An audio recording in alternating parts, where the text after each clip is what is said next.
Why'd you take the company public? Oh, so just take a minute about Ginkgo's business, right? So we're like an AWS, like a platform service provider. Our customers, and this varies, like in a ZIRP, in a zero interest rate phenomena environment, you've got a lot more money going into small companies. And so we actually had a lot of startup company customers throughout the history of Ginkgo. But in the last couple of years in particular, big companies, big biopharma, big bioag, big chemical are some of our bigger customers today. And it helps to sell to those companies if you are public. They can look at your books. They understand your state. You're not like the latest startup company that's coming to talk to them. I think this actually helped Amazon with AWS, is because behind AWS was Amazon. And so as these people were thinking about multi-year, oh, I'm going to move this thing to the cloud, and they weren't like, oh, it's going to evaporate on me, because Amazon was there. Imagine a counterfactual with like a totally brand new startup trying to convince everybody to run shit on their servers while you're simultaneously worried that that company's going to be out of business in 2 years. Good luck. So one of the reasons we did it was it helped buttress us when we were engaging with customers in terms of we're going to be around. Second was like, we're capital hungry business. Again, just so you know how the technology works for a minute. When I did my PhD at MIT, you want a PhD in bioengineering? It's 5 years of like moving little clear liquids around a lab bench with a pipette, which is kind of like a very fancy straw. All right. We have taken all that infrastructure, like the liquid handling, all the works, and it's all on robotics at Ginkgo.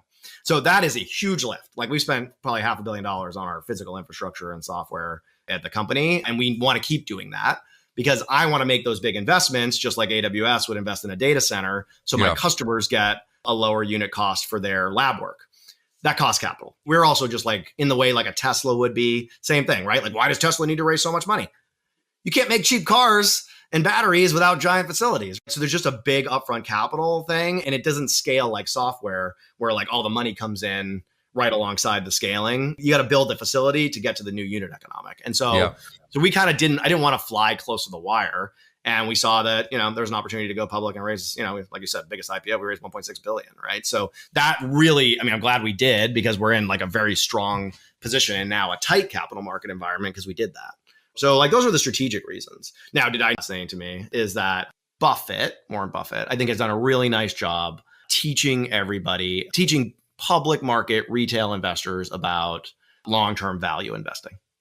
A company like Coca-Cola, right? Coca-Cola's got great competitive moats and a great brand that no one else can copy, and like on and on and on, and distributions set up the right way and all these great things. And so like that's a company, it's not going to disappear on you. And so it's a good like long-term value investment. Buffett's been invested in Coca-Cola forever. And so he spent a lot of time talking to people about this like long-term value. You'll notice that like you don't hear a ton about that on CNBC. You don't hear a ton about long-term value, even from analysts. Analysts are mostly telling you about what they think is going to happen the next quarter, not the 10 to 20 year prospects of Coca-Cola. Why is that?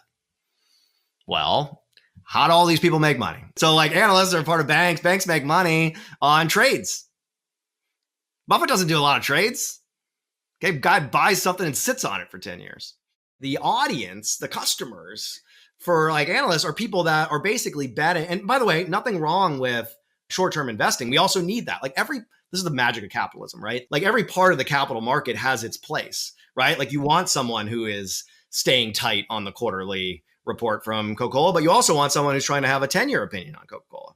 The trick is that the audience for analysts, the audience for the average financial show are short-term investors.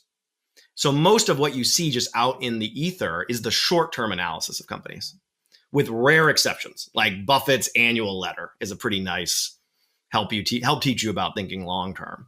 But it's not really who pays the bills for the banks, and it's not who pays the bills for generally financial media, which wants eyeballs, which wants retail. And retail overwhelmingly, just by virtue of their economics, is short-term minded.